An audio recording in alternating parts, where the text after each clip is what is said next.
Welcome y'all to Hawk Wins Radio Picture Show. Today we have a really great guest. If you couldn't guess from my hat and my boots, Jay, you like these boots? They're pretty cool, huh? Real nice cowboy boots. Thanks, dog. Doing some good cowboying in those boots. Yeah, you know, they say you're not supposed to tuck them into the jeans, but like I paid for the whole boot, so like I might as well show off the whole boot. You have to, bro. You got to. When you got your feet out in Broadway, baby, you got to strut your stuff. Oh, yeah. You got to strut it, cowboy. You know it. So, for all you cowboys and cowgirls out there, we have a great show for you tonight. Our guest star is going to be Michelle Billingsley. Everybody, please, round of applause for Michelle Billingsley. Do I clap for myself? The 2020 album, Not the Marrying Type, and her new album, well, newish, released 2023, called The Both Sides of Lonely. Everybody, please again, welcome Michelle Billingsley. Oh, thank you. Settle down. Well, Michelle, thank you for joining us today here on Hawk Wins. We got a lot of fun to have today. I know we got a lot of questions for you. Welcome. For those of you who don't know what Hawk Wins is all about, we're a show by Chicagoans for Chicagoans to promote Chicago arts and entertainment and live music and anything in between. Everything in between. Yeah, a lot of fun in between. So, Michelle, welcome to the show. We've known each other for, I guess, maybe 3 years now. Yeah, I think we that sounds pretty accurate. We originally met with Cabinet of Curiosity, the famous Chicago group. Shout out to our Frank Marjorie, who introduced us together. I think we did Illumination maybe the first time, but I think the first time I really got to see you shine, though, you were a performer in Sea Change 2 over at the Museum of Contemporary Arts, right over by the Water Tower. Right, that was for the Puppet Festival. That's right, International Puppet Festival in Chicago.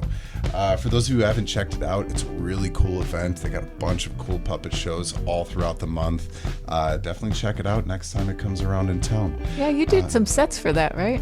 I did. I wear a lot of hats, as you can see, with my feathers in them. Many hats. We call it macaroni here up north. But yeah, no, we did a lot of stuff for that. I built some stuff and definitely helped Frank out in a lot of ways. So, but it was really cool. It was such a pleasure to work with that whole female cast. Yeah. That was really lovely. Everyone was super great.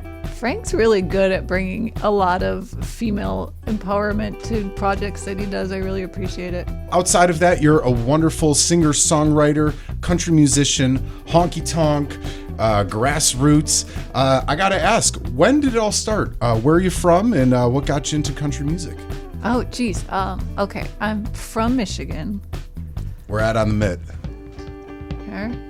Southwest Michigan. Yeah, kind of. Well, I'm kind of pointing towards the middle. You know, like where it all depends on where you think Lansing should be. I grew up between Grand Rapids and Lansing in a tiny little town. There you go. Called Lowell, famous for its seasonal ice cream store, officially called Balls.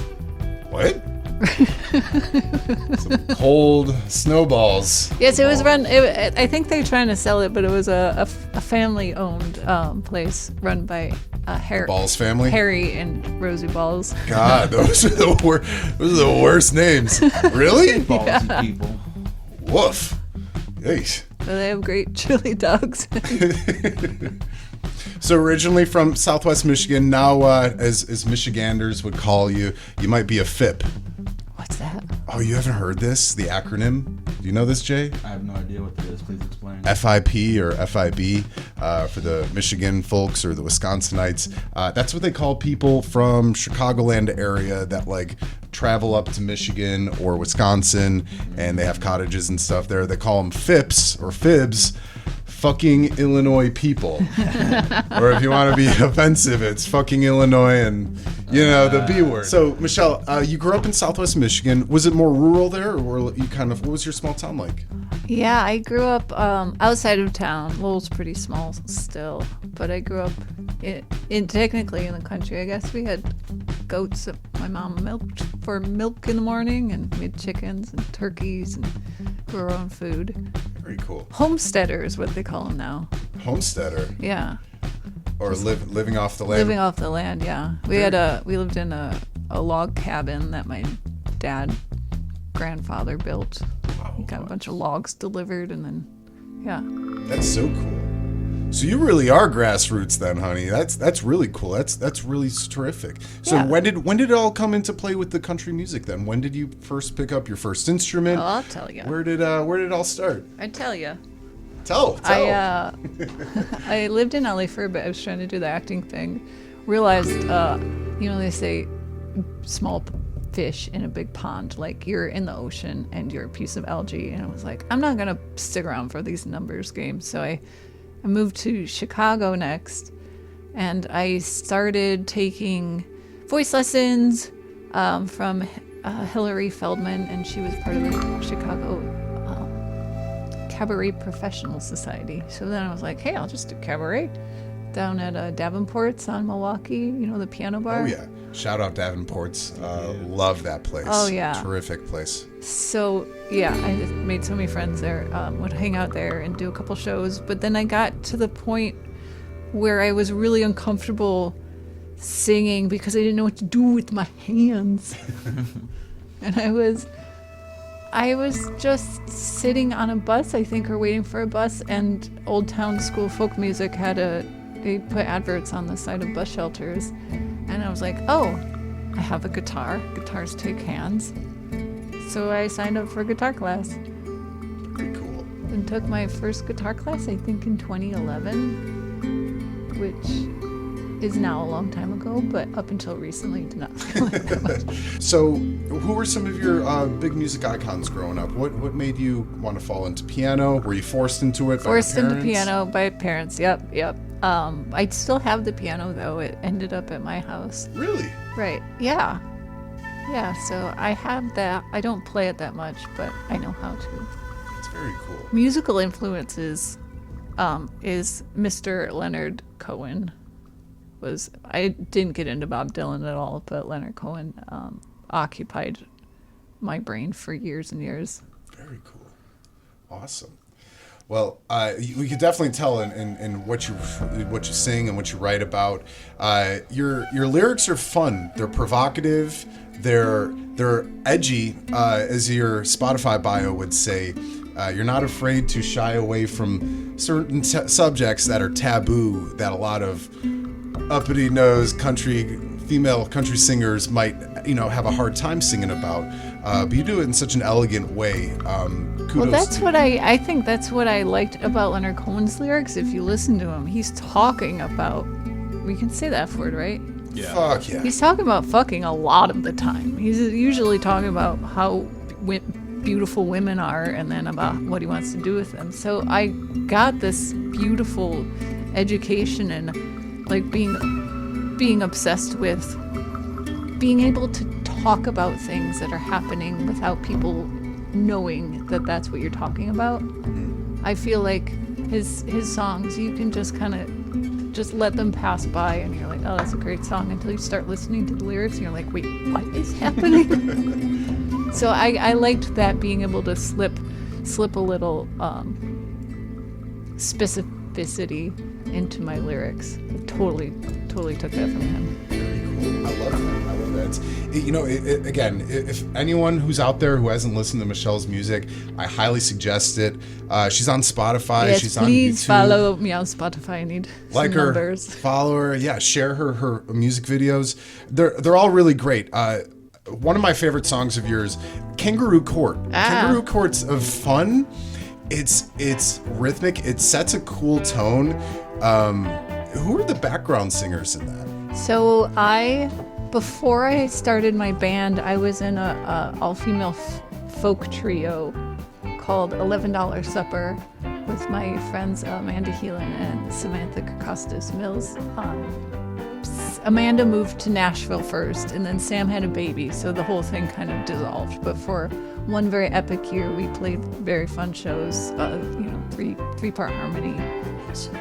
So that song, so that's why I wanted to bring those two in to sing on that album, just for that song. I wanted something of my past in there, because that was a song we used to do together. That's cool. That's interesting that you pull all that together, because as they're singing in the babackground, they sound like they're on your team. You know what I mean? They're standing up for you in Right. kangaroo court. Yeah, I want to know, what do you think? Box. Yeah, what do you think? There's it's not that deep. It's a little deep. What do you think is happening in that song? Kangaroo court. I'd have to go back and re-listen to the lyrics. Obviously, it's a court scene. Yeah. Or maybe it's a couple separating. It almost sounded like they were separating at like a bar or something. Okay. Can I say that? You can. I mean- It's definitely in court. Okay. It's kind of addressing the court, a court of peers that's put together by the narrator, who is not a reliable narrator. She's not a great person. So she stacked the jury box with a bunch of sisters, people, women on her side. So it's a trial against this man who done her wrong, and she's trying to get the verdict against him by piling on all this evidence that he's really shitty, but also she's kind of shitty too. The queen stacked the cards in her deck, all against King Earl, huh? Yeah. We all know that how that one ends. No, you're a fabulous musician. Your songwriting ability is really great. Where do you come up with a lot of your ideas? What's your process for writing new music? It's different all the time. Usually, we're bullshitting around, and someone will say something that everyone pauses, and I'm like, wait, there's a song there. And then, depending on who you're with, you're like, is this your song? Is this your song? Can I take this one? Rock, paper, scissors. No, you said it first, but then you said in relationship to. All right, so then so I've got a list of ideas that feel like there's a song connected to them, and then when I have time, I sit down and try to find a chord progression that goes with it, and then try to see where the story goes from that one. Either it ends up in the first line, it ends up in the last line of the first verse, or it's in the chorus. That's an interesting and organic way to start that out. You had mentioned earlier before we started recording about being improv trained. I think that is really important for writers of all mediums, whether you're a singer-songwriter, or if you're writing a jingle or writing, a story. A lot of this just like kind of comes out in conversation, and like somebody will say something, whoa, like that was poetically, did you mean for that to like make my nipples hurt? Is that, wow, because it worked, Jay, it worked. And then you gotta Google it, but you gotta put parentheses around it, so Google will look for that exact phrase. You're like, just making sure it's not a song already. Right. Your music videos are really great too. Your music video Portia, I wanted to talk about. It's really funny for those of you who haven't checked it out. It's really funny because the way Michelle portrays it, it's very irreverent, as we might say. Like, you're this musician and who's not the marrying type. She'll say that in the first second line there. And it's funny because the whole way you portray it, and you're dancing in this dress, and your like legs are flopping around in like a silly like bumblebee girl way. I was hoping maybe you could talk about how you came about making that music video. What was the inspiration behind all that? Sure. Also, who's Portia? Oh, well, Portia is actually, what's it called? I think it's a mot de green, when you think you hear something and it's actually something else. I was writing that song. The original lyrics were "Poor child's not the marrying kind." And it was from the point of view of like the city elders, the women, the old ladies who sit there and talk about everyone in town, and they're like, "Oh, she's not the marrying kind." And someone told me, "I really like that song you wrote about Portia." And I was like, "Oh, but it's not." Oh, well, actually, that makes it easier. I like that better. It's very cool. It's such a fun song. It's very beautiful. And again, Not the Marrying Type is the name of Kind. Oh, my apologies. Not the Marrying Kind is the name of her 2020 album. If you guys get a chance, check it out. It's stacked. It's really, really great to listen to. I really have a fun time listening to it. Now, who shot the music video for Portia? So that was another all-female exploit. Is that the right way to use that word? It was shot by Mackenzie Hansen. It was kind of written between I gave her some ideas. She helped with some ideas, and then my friend Caitlin Rafferty was there for also other creative direction. And yeah, it started with that dress is a black wedding dress. That's why I went with this idea. It is a wedding dress. Very cool. I didn't realize that in the music video. I found it on Etsy for like $100, and it's a gunny sack, so I'm holding on to it because that thing is worth a little bit more right now. But it was an idea of the music video visuals were idea of like relationships between different parts of yourself. So that's why when my friend Christina crawls out from under the skirt, she's like being given birth to some others, two horses. They don't agree, they don't disagree, they kind of, bratty sisters to each other. I know you are the marrying kind because you did just get married in the last. Congratulations. Thank you. To Mr. Wild Earp. That Shout was out to my buddy Wild Earp out there. Hey, buddy. That was part of the plan, You just make a very expensive album called Not the Marrying Kind, and then that convinces your long-term boyfriend to pop the question just to make an ass of you for the rest of your life. He was the exception. He's the exception. So how long have you guys been together for? Oh, it will be 6 years in March. Terrific. Yeah. And for those of you just who haven't heard of Wild Earp before, he's a really great singer and songwriter as well. Entertainer. He does his own music video. I mean, I help a lot with him, but yeah, he does shoots and edits the music videos. I didn't know that. That's really cool. Mm-hmm. Huh. And you guys are definitely a power couple because not only do you do the music scene, you also do dance lessons. Right. I was hoping you could maybe talk to us a little bit about that. They're with a group that they're called Cowboy Angels is I guess the name of the event. Yep. And it's live music, it's honky-tonk music, country music, and they teach you how to two-step. If any of you out there who have ever wanted to don a hat and cowboy boots and wanted to go two-step and learn how to do it, Michelle's got your ticket right in there. They do have an event coming up very soon on March 28th over at Big Star Taco out in the Wicker Park neighborhood. If you guys are available that night, again, it's going to be March 28th. What night of the week is that? Thursday. Thursday. If you want to go out there, get some margaritas and some tacos, go check it out. Again, Big Star Tacos, March 28th. They're going to be called Country Angels. They're going to be sponsored by Angels Envy. For any of you bourbon drinkers out there, wink, wink. If you catch us there, get us a shot or two. We love our bourbon. That's me and Jay's Poison for sure. It's also going to be featuring DJ Lawrence Peters. So again, March 28th, if you guys get a chance, if you're out in the Wicker Park neighborhood, go check out Big Star Taco and go check out and try to get there some two-stepping in. Yeah. Do you have any recommendations for folks who are maybe new to two-stepping, who've a little timid to try it? What would you bring? I've never done two-step before. Do you know what it is? I have no idea. Oh, okay. It's So that night is the lessons are being taught by Chicago Honky Tonk, which is a group created by some friends of ours. And then everyone who created that group ended up moving out of Chicago.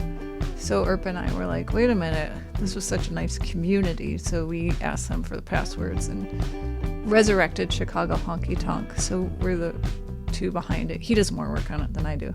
But two-step is a partner social dance. They do it a lot in Texas. They do it a lot in Nashville. Every place is a little bit different. But his partner kind of like swing. Do you know how to swing? I know what it is. I don't know how to do it. So the feet work is pretty similar. Instead of it's a rock step, we do a quick and a slow. So you only have two feet, right? Your left or your right. So you're either stepping on your left or you're stepping on your right, and you do one step quick and the other slow. Okay. And then you make your partner look real good by twirling them around the floor. It's fun. It's really fun. If anyone's out there looking to do it, I would totally suggest it. I've taken a swing dance lesson. Mm-hmm. How different is it from a swing dance? You can take almost everything you've learned from swing dance, just change up the feet work. And this is something like we teach beginner lessons in an hour, and we give you enough information. You can dance a whole song at the end of an hour. If it just comes down to if you've got the balls to go out there and mess around and potentially look silly for a little bit. I love looking silly. It's my forte. Absolutely. You know, one thing I found when I was doing the swing dances, and I'm sure this. When I was doing the swing dances Back in my day. day, back in the old days. when the Green Mill was actually run by the mafia, we used to swing dance all the time. One thing I would suggest, because when I was younger, I had a hard time getting out of my head a little bit. And one thing I would suggest, Bourbon. some bourbon. Totally. I asked the dance teacher too. I was like, hey man, like, I'm white, bro. I need a little something to like kind of get me going. And I was like, is it cool if I bring bourbon? And he's like, yeah, people do it all the time. So if you go out there, knock back a couple shots of bourbon, have a little fun, get a loosey-goosey. It's really fun. It's a great date idea. Yes. It's a great friend activity. If you got folks in town, it's a great place to check out some live entertainment. It's a great way to meet people because the way we structure it is, I don't know if but the way I was taught dance classes, and I took swing classes, is that you switch partners every couple of moves. So yeah, it's a great way to meet people. Correct. Yeah. If you got an ugly wife, bring her on down. Like you'll dance with her for a second and then like pass her on to the next one. Yeah. It's definitely a very communal sport. It's very cool to see. But yeah, for those of you who are interested in doing some dancing like that, it's a lot of fun. Get out of your comfort zone. Life is really fucking short, dude. Like it's you got to experiment a little bit. You gotta do some fun things. Yeah, look silly every once in a while. Right, look silly. If they want to look silly, there's places around town to do it. Empty Bottle Fridays, 5:30 to 7:30 is Honky Tonk Happy Hour. So it's a great place to like go have 2 drinks, dance, get really tired and drunk because you didn't eat dinner yet, eat pizza next door, and then go home and you're in bed before 9. Now, is the limit only 2 drinks? Because no, but that's how much it takes me to get sleepy. And then Sundays, Hoyle Brothers are the band that plays there. They play there for 20 years. They play at Martyrs 3 to 6. And then check out Chicago Honky Tonk's Instagram page for the weekly roundup. Cool. And y'all perform at Carol's Pub a lot, right? Yeah. Over in, was that Uptown? Yes. West Uptown, I guess. It's one of those blurry areas between A and B. Right. It's really great to see that place up and running again. Yeah. I used to live like down the block from it. I was like, damn, this is such a cool venue. Like I was upset to see it shut down, but it's great to see some places like that getting resurrected. Right. Yeah, and the bathrooms are nice now. Yeah. Nice. You haven't been in? They don't let me in the ladies' bathroom. Oh. It was just this one time. I'm kidding. I'm totally kidding. I'm kidding. Going back to your husband, Wild Herb, again, great dude. I saw that you guys did a really cool trip recently out in Germany and then into Austria. Yeah. Would you mind telling us a little bit about how your trip went? What was it all about? We did a tour. I call it a solo/duet. So the dates that he was with me, he would do a solo set. We would do some songs together, and then I'd do a solo set. So yeah, we toured, did a couple-week tour of Germany and a date in Austria, and that was nice. It was really fun. Blushing over there. Tell us a little bit more about it. I mean, how many shows did you do? What did you like about Germany? What was the highlight of the trip? It was all right. I'll give you a funny moment. Was the last show? It was just me, and I was playing a music festival in Dachau, but they say Dachau over there. They're like, you don't say Dachau, you say Dachau. And it was in a tent, and there were people talking while I was playing, and one of the people who booked me came up, and he's like, I'm so sorry people are talking. I was like, are you kidding? I am so used to this. This whole time, people have been dead quiet listening to me, and I have been so uncomfortable. Like, I'm from America. I'm from the Windy City. People are pretty windy at all my shows, right? Yeah. I mean, it was such a difference over there. They listen so much better than playing in a honky tonk in Chicago, Wow. Interesting. It's funny how some cultural norms are a thing, even like in shows and stuff like that. It's People are getting shushed over there. Really? Yeah. We should bring that here. What? You heard me. Imagine being at like a metal show and everyone's just super quiet. Bands like fucking going. I want to hear the lyrics. Right. There is something about, there's etiquette, you know what I mean? Like, and I guess it's different on any show that you go to, but like some people just like don't pick up on that social cue of, especially if it's like a quaint setting where, it's a singer-songwriter from a foreign country. You want to hear the lyrics. You want to see what it's like from her perspective. That should be shushed if they're like talking too loud. You know what I mean? Yeah. I mean, do you want to go to a John Prine show and catch up with your friends? No. Right? You go to a comedy show to listen to the comedian. You're not talking. That's why it's crazy. I get it. I mean, you can't fight it. You're on stage just trying to provide entertainment for the people that are listening. But yeah, it's a bummer when people are just trying really hard to yell over you.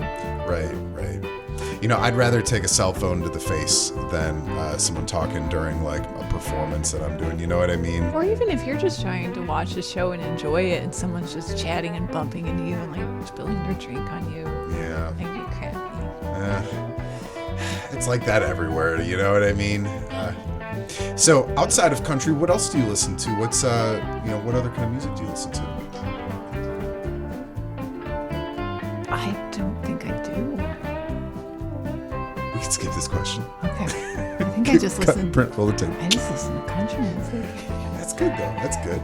A common answer when people get asked what kind of music they listen to, it's like, oh, I'll listen to anything but country. And it's kind of funny. You're like, I only listen to country. She's committed to her brand, folks. She's very committed to her brand. The day's not long enough to listen to all the new music that's coming out from all your friends that are releasing albums and all the old music that you don't even know exists yet. So country keeps me busy. Sure. What's your opinion on new country now? Because it definitely has taken more of a rock and roll edge, I'd say, in the last 20 years or so. I hate it. You don't like it? No. You like the wholesomeness of it? Wholesomeness of it? Of pop country? I hate of all early of it. country, I mean. Oh, I don't. I think I'm going to disagree on the wholesomeness of it. I mean, George Jones was pretty much drunk the whole time he was doing anything, and he was a gorgeous entertainer. But I don't know if it was that wholesome. But yeah, I really like the country music of the 60s, 70s, 80s. I've been trying to appreciate music of the 90s. It's happening very slowly, and then anything after that is just garbage. Sorry. Yeah, I get it.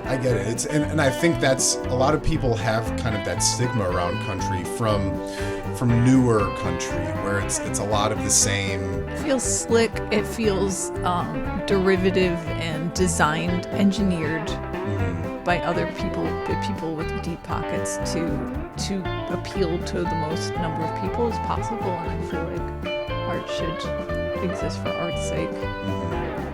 And it almost seems like it's been generated through the computer a little bit. Yeah.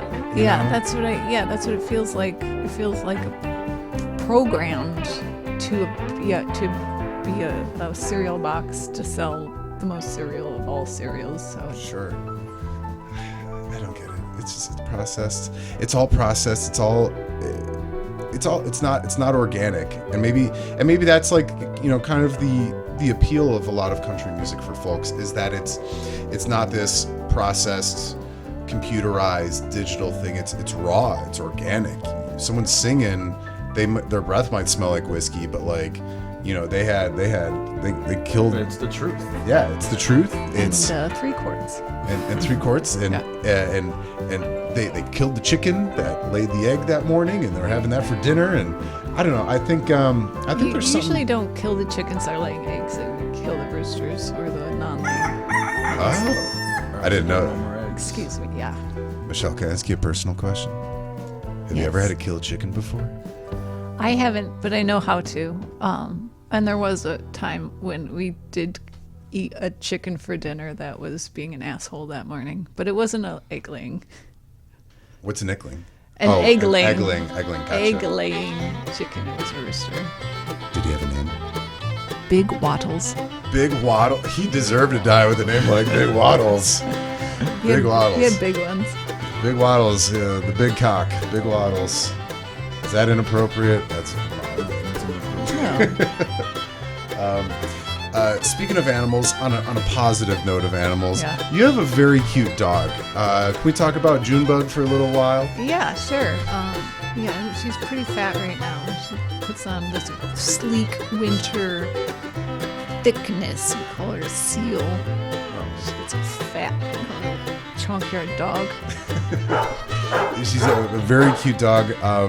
Her teeth. What's with the teeth? She's always looking like underbite. Giving you this like underbite smile every time. It's really funny. And when she's really nervous, she's like. Does Junebug ever come into play when it comes to inspiration behind your music? That's a good question. I don't think yet, but I don't know why she hasn't. After today, she will be. Yeah. You should. That would be really cool to write a song about your dog. You know, there's so many musicians have those. You know. Well, she's not like a great dog. I mean, she's an asshole a lot of the time. Aren't we all? You know. Yeah, they do say that. They take after their owner. So she's sweet and sweet and spunky kind of an asshole. And kind of an asshole. It's okay. Checks out. Souls get stuff done in the world, you know. It's okay. You also have a couple other things in your personal life that you like to do outside of music. I've heard that you are recently into chain stitching. Yeah. And the sewing machine. Can you tell us a little bit about thanks it? for bringing it up. I chain stitched these heron on my shirt. Ooh. Do you know what a chain stitch machine is? Refresh my memory. It's just a sewing machine, correct? It's a type of sewing machine that does one specific stitch, and the needle is not a needle, it's a hook. So the hook punches through the fabric and then pulls up a loop of thread and then lays it down and then punches it up. So the end result, it looks like a chain of little loops together. It was employed. It was made famous in the 60s, in 50s and 60s with 40s, 50s, 60s, with like Western wear. So the big nudie suits, all of the embroidery, a lot of it was chain stitch. And it's a big heavy machine, and you don't. It's a learning curve. You don't steer it up here. You steer it by a gear under the table. Oh, really? So you can't even see your hand while you're working. This hand just kind of holds the fabric, but yeah, you're steering the whole thing, the angle of the needle and the way the foot feeds under the table. Is it a newer machine, or is that an antique machine that you have then? A lot of them are antiques, but mine's new. It's out of a company out of India that I got from a family-run company. So what other projects are you building with that? Are you doing I'm working on adding embroidery to the sides and bottoms of flare jeans, like that look like the paint jobs on old vans from like the 70s. Wow. Swoop. I'm putting the swoop down the. Hell yeah. Yeah. That's so cool. Where do you get your fabric from? Well, it's not. I can put it on whatever I want. This was a dress I found for sale really cheap that I chopped up into a shirt, but you can put patches on something called scrim felt. It's like a certain kind of felt, and otherwise you can just do it on regular garments. Do you think you like to revive more clothes than like just start from scratch? Because that is a hefty thing to start. I'm trying to decide. I don't want to build garments. My ADHD likes to start sewing projects but doesn't like to finish them. So I'm trying to stay in that zone of where what I want to create, the end result is really cool, but I also don't have the time to like see it through in the next year. So sure, I'm trying to start on ready to wear garments, iron on patches, and maybe banners.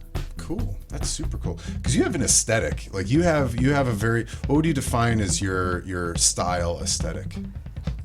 I just like I just want to create something that looks cool to me. I haven't defined it yet, but I think like, what would I want to see on this if I was scrolling through, a website?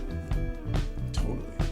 It's because looking good is half the battle. You know what I mean? I think in a lot of artists and folks who watch Michelle live, you'll get this when you see her perform. You do have a style and you have a look to you. It's Western, it's fun, it's spunky, it's very unique and it's very you. I applaud you for like getting that style and kind of hunkering it down. It's Appreciate really that. I literally own one pair of jeans. I'm wearing them right now. Old Faithful. You got me through 30 years, kid. It's gonna be great. Well, they're not gonna last that long, but What brand are they then? they're Madewells. Madewell. They must be Madewell. Yeah. Well, Michelle, is there anything else that in the future that you would like to promote here on Hawk Winds? Oh, dude. I just filmed a music video a couple weeks ago. That's right. For a song off my second album because I don't know, last year was kind of busy. Got married, released an album, toured Germany, went on a honeymoon. So I'm still like milking that release by putting a music video out of him and her and me. Very cool. Oh, that's going to be the song for the music video? Mm-hmm. That was a fun song, too. I really enjoyed that. Can you give us a little, kind of maybe a little glimpse into the future? What do you have planned for the music video? What's your inspiration on how you're going to put it all together? Oh, geez, I don't know. Inspiration. I had zero inspiration. I was like, okay, cool. It's a music video. You know what to do, right? And the videographer, Max Williams, was like, just tell me what you want. I was like, no, I want an adult to tell me what I want. Hold my hand. It's fun to have that outside collaboration, though. It's music videos are such a fun aspect of music. It definitely dives into the artist's personality. Picture speaks 1,000 words, right? Having a music video is definitely something very fun. Do you have a favorite music video of some another artist? Do you have any music videos that you grew up and you're like, that makes me want to be a musician? No, but that's a good question. I have a favorite video that was set to music. It was kind of a stop motion animation, and it wasn't related to the band that did the music, but I can't remember how to look it up. I have to Google this really random assortment of words and find it for you, so I can't even say what it is. A little figure, and it was this very depressing world, and he goes to work and all the other figures look the same. And he's got this door in his torso, and it's got this light in it. And every once in a while, he'll open the door and feel the light on his fingers. And then one day he loses the light. It's completely depressing. Oh. But I've watched it 100 times. I'm gonna have to find that of what that music video is. Yeah, That we're gonna have sounds to really Google fun. it. Yeah. Yeah, music videos are fun. Jay, did you have a favorite music video growing up? Did I have one? I wouldn't say just one, but pretty much any Slipknot video with the original lineup where they're just smashing shit. Cause that's all their music videos. But yeah, I had a blast watching that when I was younger. Very cool. How about you? What was your favorite music video? Oh man, I'll say this till the day I die. One of my greatest comedic influences is and always has been David Lee Roth of Van Halen. Oh. When David Lee Roth did the solo Van Halen stuff, or solo from Van Halen, I thought those were really funny. Hey, great show, Dave. I just thought it was funny. It was weird. It was quirky. He was the host of his own show. Plus, it's David Lee Roth, man. He's maybe the biggest rock star of all time. I was like you as a child, where my parents forced me into piano, but I wasn't very good at it, at all. And I was like, Mom, Dad, I'm a front man. What do you expect from me, man? I can't be tied behind this piano. I want to be jumping through the air in tights. Look at me fly. Hand me a microphone. Oh man, yeah, music videos are fun. It's a shame now that the music video world has kind of lost its appeal too. Once MTV went to not music television, I don't want to say music videos disappeared, but they definitely didn't hold that. I feel like that was the heyday of music videos. That was when music videos were completely culturally relevant. You would say, did you? I grew up in West Michigan, so I remember when the Verve pipe released their music video for The Freshmen. It was on a Friday, and X-Files were playing, and the thing with the local buzz was that they were going to cut off the credits of the X-Files so they could play for the music video of the local band out of Lansing. Cool. Gosh, to follow up the X-Files, that'd be terrific. Everyone was watching the X-Files in the 90s, right? Yeah. It was such a great show. Mulder and Scully. Oh, Bring man. back X-Files. All right. Man. Yeah, music videos are a lot of fun too. I've worked a handful in the past, and they're really fun because, especially as an actor, to be in a music video, it's nice. You don't have to remember any lines. Yeah, you can talk. For this last one, we did kind of a little choreographed scene, and we just talked our way through it while we're dancing because you can't see our mouths and you can't hear it anyways. So it's like, Was that the one for Neat Whiskey or? no, for him and her and me. Oh, gotcha. Yeah, I'm excited to see it because all of your music videos, from what I've seen, have that kind of, how shall I say, things pop up out of nowhere and you're like, whoa, where did that come from? It's a little bit of element of surprise. Your music video for Neat Whiskey, Neat whiskey, were you going to say? I need a Neat Whiskey right now. You had a neat already? Not yet, man. Not yet. I got some at home waiting for me. I'll cheers in and listen to some of your music at home. Oh yeah, I have some at home too. But I thought Neat Whiskey was such a cool music video because just like the Porsche music video, it was fun to kind of see these arms pop out of nowhere, and you're like, whoa, where did that come from? Oh, and yeah. It's an illusion, but it adds this spark of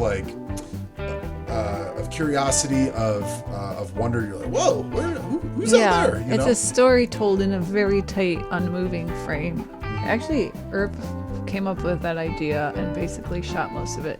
But Really? our friend Christina was behind the scenes, with the whole list. She's like, all right, this is what's happening. This is on deck. Okay, go for this. This is on deck. Okay, go for this. Get it, boss lady. That's awesome. We had to switch from drinking actual whiskey and after a couple shots to just drinking some tea because we messed some things up a lot. You stop getting so neat on that whiskey. Yeah, I know how it goes. Yeah, that there was some hurting the next morning. Yeah, iced tea is a good substitute for whiskey music videos. Yeah, we What did. did they use in the movies usually? Iced tea. Iced tea, yeah. Or And- watered down coffee, depending on the color of what you need. Is that how you take your whiskey then? Yeah. You a neat whiskey person? Yeah, because otherwise I don't like it over ice. It gets too diluted by the time you're done drinking it. Dude, you're tougher than me, man. I do whiskey on the rocks because I like it cold when it hits my throat. Oh. So, No. do you have a favorite kind of whiskey? What's whiskey bourbon? You rye? What do you like? Well, if someone, is offering, Weller is really good. Have you had that? I don't think so. Oh, it's delicious. What's the one in the pot still shaped bottle? Those are the high end ones. Sure, I got you. So if someone's buying, you want the one on the top shelf. Yeah, or Pappy Van Winkle. That's Ooh. good stuff too. Gosh, pinkies up on that stuff. Bourbon, the whole whiskey culture is really fun too. Like we were saying, there's a lot of whiskey distilleries that are kind of popping up in Chicago. Have you ever been to a distillery before? Well, Judson Moore is a distillery. That's right. I have been to a distillery before. I used to, in Michigan, I was a liquor rep for a hot summer, so I know all about that. So I could walk into bars and then teach them about something that I Googled on Wikipedia, That's a fun job for anyone who's in the entertainment business. Becoming a what do you even call it? A promotional model, a liquor distributor, somebody who distributes alcohol for tastings and stuff like that. It's incredibly fun. You're on your feet a lot. You meet a lot of people. I used to fake accents when I would do Who it. did you represent? Who did you do? I was with Worth Beverage for a little while. See, I didn't do it in Chicago, so I don't know. Were you Captain Morgan? They did a little bit of everything, whatever they were selling through the distribution that they had. But it was fun. They put me up in they put me up in grocery stores, and they're just sample out this wine. I'm not a wine person. And I had, like you said, you got to Google it the day before and make sure you know your shit. And one time, again, it's great if you're starting out in the entertainment business because you can practice characters. I was doing like, all right, well, for this group, I'm gonna be the guy with the nervous tick. And I would crack one of those every so often. Really? I mean, you're there for hours, so like you have to come up with a way to entertain yourself. Exactly. You gotta enjoy it. And people appreciate it too, and they'll be like, "Oh, are you good, bro? Like, well, you got that tick." Oh, see, they're nice to you. But I got caught up in a lie though one time because I was like, I started talking in this accent, and they started calling me out. Where you from, mate? I haven't come up with that part of the story yet. And then another family comes back and they're like, hey man, we were really worried about that tick that you had and we want to make sure you get fed tonight. So we're going to buy some. Why do you have an accent? Where'd your tick go? Crikey, I'm busted. Shoot.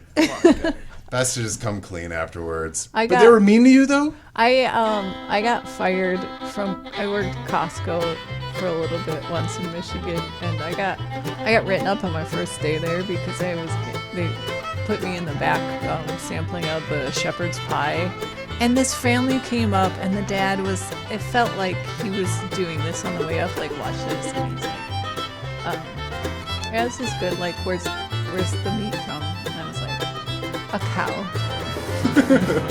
And he went and told the manager that I was he told the manager on me, and I got a talking to. I cannot say that hamburger comes from a cow. Oh. So now where does it come from? You're supposed to tell them it's all chemicals in a machine. Yeah, so I got myself in trouble there. Yeah, I did a lot of promotion for Hypnotic back in the day. What's it called? That blue bottle. Oh. Yeah. Oh, God. The flash of recognition. Flashbacks. I also did a Rumplemints for a couple jobs, and that was the same. I would walk around like, do you guys want a shot of Rumplemints? They're like, oh no, thank you. Nobody actually wants a shot of Rumplemints. They need a shot of Rumplemints. Oh yeah, I love Rumplemints. I have this funny joke about Rumplemints, and it's offensive and it's gross, but it tastes like you're eating out Tinkerbell. You know, it's light, it's like minty and fresh. It's invigorating. You feel like Peter Pan in tights afterwards. Nice. Until like 3 shots in, and then you're fucking Captain Hook. Yeah, right. That's bad. Rumplemints. Michelle, can I ask you, while we're on the topic of jobs, what was your worst job you've ever had? What was maybe your favorite? And you don't have to answer this if you don't want to get caught up in a I can't say my work scheme. Yeah. Probably the worst job was the Costco thing. I got written up for saying beef comes from a cow, and then I got written up because I was supposed to hand out, I was put on the door, and I was supposed to hand out like quarter-page sheets like, hey, come see our ophthalmologist. And I was like, I just spent all day watching people take that and then throw it in their thing, and then having to go pick them up off the ground in the parking lot. So I was like, I'm not going to hand these out anymore. I'm just giving people trash that I have to pick up later. And I got written up for that. What about on the flip side? What's your favorite job you think you've ever had? Oh, man. I don't even know. I've had some fun jobs. I did an auto show for a couple of years. Oh, really? Yeah. I think that's a rite of passage is in one of those 3 East Michigan talent, production companies. You just end up doing auto shows. And that's the Detroit auto show. So I was on the circuit, so I got flown out to beautiful places like Tulsa, Oklahoma, and Dallas, and Los Angeles, New York. Ooh. And then I got fathers with their sons who walk up to me and they're like, yeah, watch this. And they're like, so what kind of engine is in that PT Cruiser? And you're like, well, it depends which model, sir. You talking about the Limited? I don't think you can handle a PT Cruiser, loser. I would like to see the face after you would say something like that. You can't handle this PT Cruiser, asshole. I'm an embarrassment to my boys.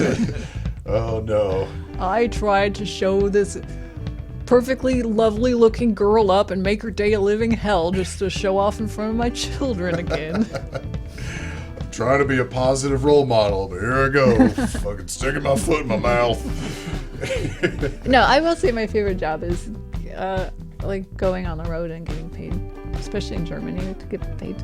You know, I was gonna say, your favorite job, isn't it like being a musician? Yeah, I forgot that's a job because I feel like I don't take the money that I earn and use it towards myself. I just keep it back, put it back in the pot to like go back in the studio or buy more merch or something. So it doesn't feel like I'm earning that money, but just earning itself money. Yeah, sure. Well, then, you know, correct me if I'm wrong then, but that's not your job. That's your career, right? You know? Yeah. Oh, right? There's food for thought, Jack. Yeah. How about it? Hey, June's got to eat. She does. June's got to eat. She doesn't build that chunk by herself. She needs help. So, folks, for just $1 a day, you can buy Michelle Billingsley's merchandise. You got a merchandise link?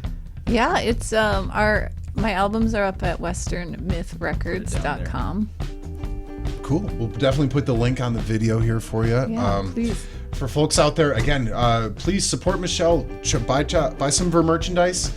Check her out on Spotify. She's on YouTube, Instagrams, Facebooks. The Facebooks. All of the social media platforms. We're going to have links to all of them down below. Please check her out. She is an up-and-coming artist of Chicago, a great friend of mine. And Michelle, I wish you nothing but the best of luck in the future. You got your girl. You don't have your foot in the door. You own the fucking building. And well, somewhere between those. Maybe my knees in the door. You're in the foyer. You're in the foyer. You're hanging up your hat right now. No, I sincerely, every time we get to work together, you light up every room you walk into. I don't think that's true. I think you What? do. Yeah. I'm just a more laid loudmouth, back. that's why. I'm actually an introvert. I just kind of show up, stand in the corner until I figure out what's going on. You're always bouncing off the walls. It's coffee and whiskey and other things. But no, Michelle, sincerely, I wish you nothing but the best of luck.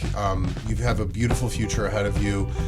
You and Wild Herb have a wonderful relationship. I wish you guys nothing but the best. And I love to hear some of your new music coming out. I hope you guys do a lot. Maybe you guys do an album together? Maybe, you know, weirder things have happened. Now, Michelle, while we got you here, I know we were going to have you play a couple songs here for us. I was hoping maybe if you wanted to kind of introduce the songs, if you want to talk about what you're going to play, maybe what inspired them, and I don't know. I didn't even decide what songs I'm doing yet. Chicago Improv, baby. I just, feel it out. You know what? I'll do, what did we say, 3 songs? Whatever you're feeling comfortable with. All right, folks.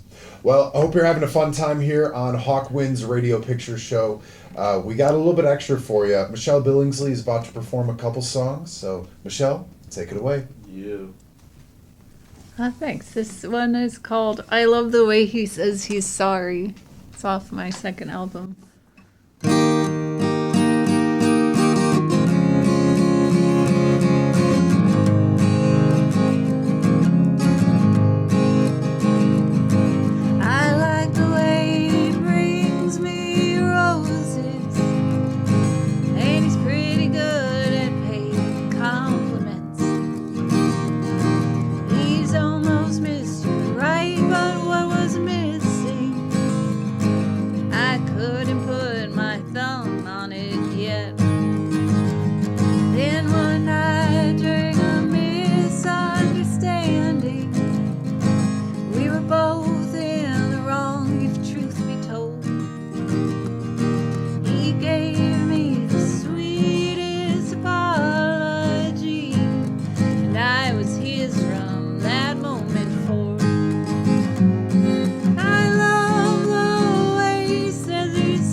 Wondering could it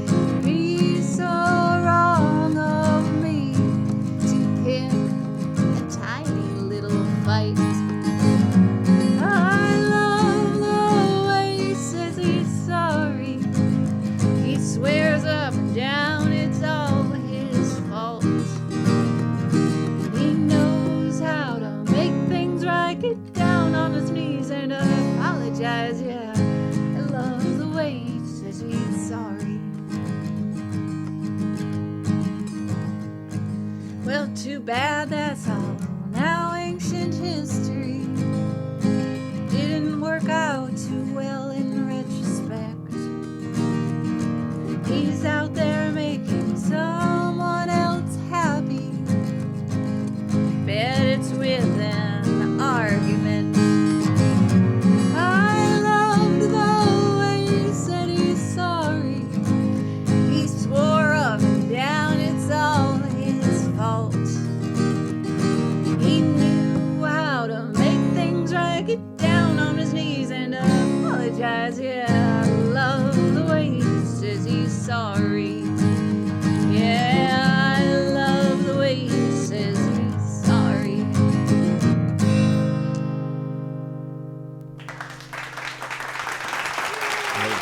That Are you sure I didn't clap too early? was him. You did it right on cue. It was great. Can we ask you a couple questions about the song? Sure. What was the inspiration behind it? I like the idea of inconsistent narrators and narrators who are not good people. So I wanted to write, and I don't like writing love songs. So the closest love song I could get was about how good my partner was at making up after an argument. That was the best part. So then I would just start to pick arguments with him. No. But I'll tell you a funny story if you have time. Please. It was one of my last dates in Germany. I was playing for this outdoor venue. It was in front of a barn, and I had something earlier in the day that really flustered me, and I showed up late, and I was sweating. I hate being late. I was apologizing about being late, and the whole time, all I could remember was like Germans like to start on time. So I was stressed out, and I scream in here, and the owner of the venue came out, and he's like, "I'm so glad you're here," and he's just barefoot and like in a linen shirt and like so cool and chill, and I'm like sweaty and stressed, and he's like, "Yeah, so you came on a great day. This is the last day of our pilgrimage. We just did a pilgrimage," and I look at all these people who are also just like beaming with this like inner light, and I was like, "Okay, cool, I've never done that before. Great." He's like, "So we're gonna do one last service, and why don't you pick a couple songs, to sing for the service?" And I was like, "Yeah, sounds great." And then I was like, "Can I just change my clothes real quick?" And I'm like, "None of my songs are appropriate for any kind of service." And he's like, "Yeah, why don't you just start up the ceremony, and then I'll just continue it." And the whole thing was in German, which I didn't speak yet, so I had no idea like how spiritual it was. And I had taped my set list from other shows on the side of my guitar, and I'm staring at it thinking, I can't do this one, I can't do this one, I can't do this one, I can't do this one. I got down to the bottom of the list and started over. I was like, can't do that. So this was one of the songs I did. I was like, well, maybe if I lay off the sass a little bit, and then let them fill in the gaps in the story. So this was one of the songs I did for the ceremony. Man, that was not my. That's not a situation that my music flourishes in. Sure. It's a beautiful redemption song, Yes. I think a lot of people can relate if perhaps a new birth of like, we're gonna turn the page, we're gonna start a new chapter. That's right. okay. I was hoping people would say like, all right, yes, it's about people apologizing and feeling better about that. I was like, yeah. Totally what it is. Well, that was terrific. Absolutely loved it. Great job. Do you have any others that you'd like to play for us? Sure. Maybe give a little backstory on it, if before or after. Yeah, this I'm gonna do one I don't usually do in band shows. It's the last song off Both Sides of Lonely, and it's just me and a cello. And I forgot to tell the rest of the band that I was doing this song. They had no clue until I sent them some mixes, and they're like, "What's this last song?" I was like, "Oh, that's Joshua." I was obsessed with Josh Ritter for a little bit. Also great storyteller, singer, songwriter. And he had a couple end of the time songs. And so I was writing this song about my version of one of his end of the time songs.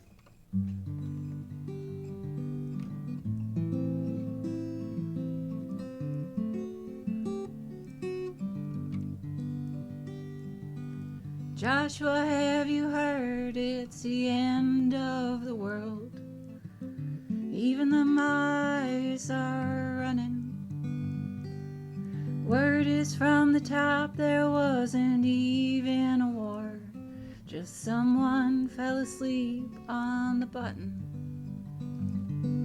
We all stood aside while the soldiers arrived, opened the door and led them in. But quick as they could, they shot it all down. I guess Jesus isn't coming. Oh, lie with me within this dream and not worry about waking up.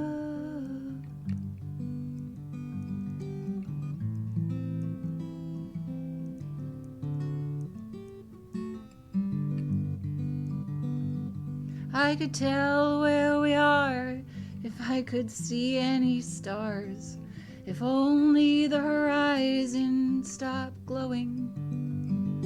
So have that cigarette, though it's the last that we'll get, and save our booze to trade with. Oh, lie with me within this dream and not worry about waking up.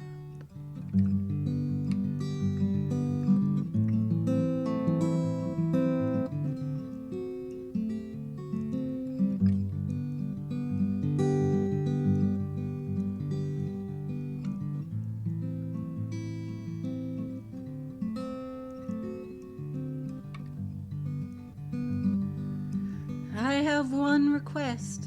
While our teeth rot in our heads and the ash turns our hair the same gray, I hope we'll go soon and not hang on too long. I was never one for famine.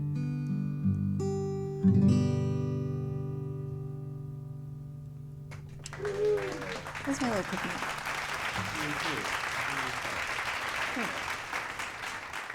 So what's your least appropriate song to play for any crowd? This song is ironically my mom's favorite song so far written. Sometimes the apple falls far from the tree, but boy, this one hasn't inherited her eyes, her smile, her nose, her boobs, and her bad habits. From the time I could talk, picked up all I was taught. Mama took that to heart. How to let someone treat you, how to let someone beat you down, how to make your own scars. I got a short fuse, rotten luck, another man who cannot love me, and yet I keep staying, 'cause I can't come unless my heart's breaking. Daddy always said I was his little girl, but he said that with the same mouth that he used for making deals, that he used for kissing fillies who were not mom or myself. There's a long line of women behind me, waiting, hoping this one had the sense to break free. I give anything to trade this family tradition for one with better pedigree. I got a short fuse, rotten luck, another man who cannot love me, and yet I keep staying, 'cause I can't come unless my heart's breaking.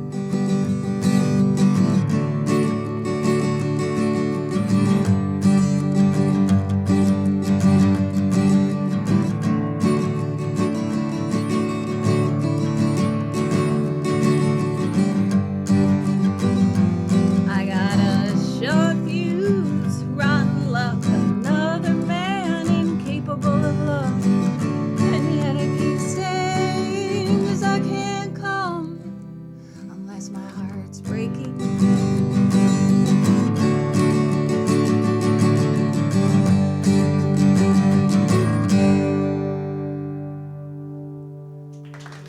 That one.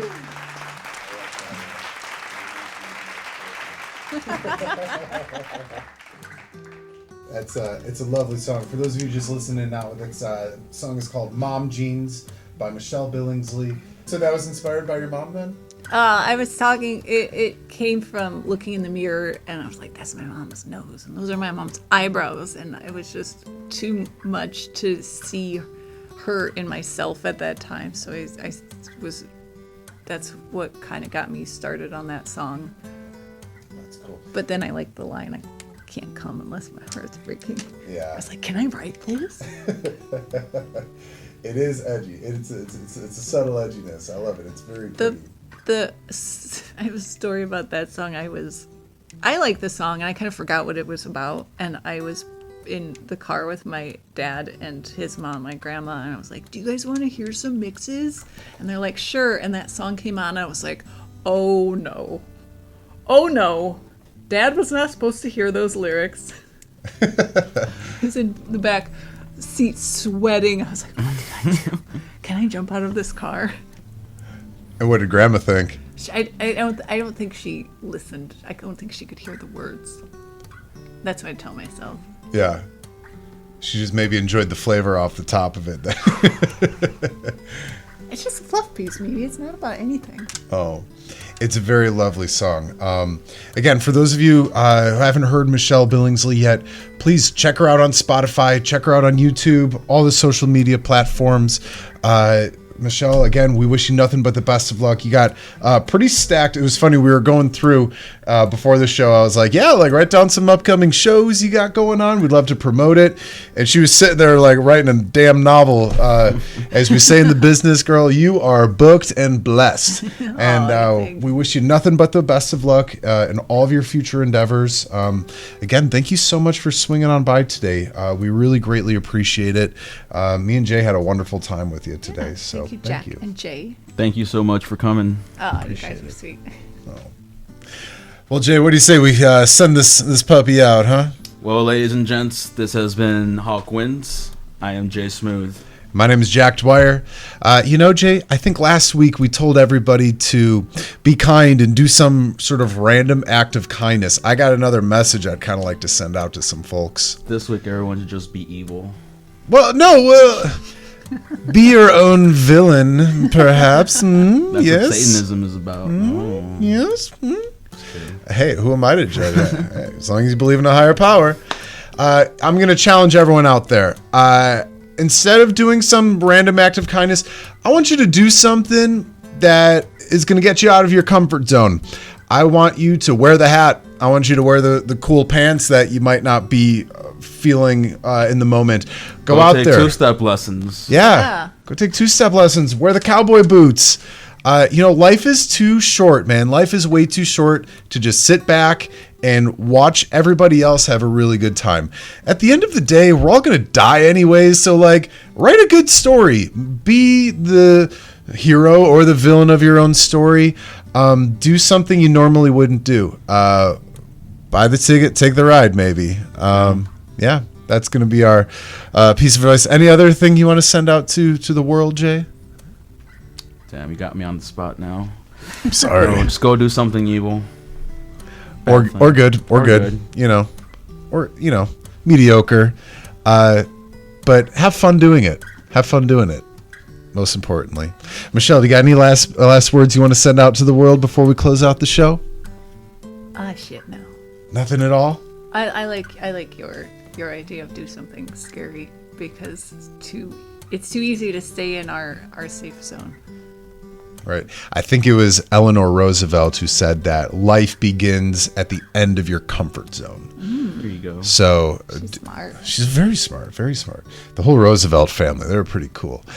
So again, folks, be a little crazy, be a little fun, responsibly, to an extent. But life is short. Make it a good story. Much love. Thank you guys for watching Hawk Wins Radio Picture Showcase. We'll see you guys next week.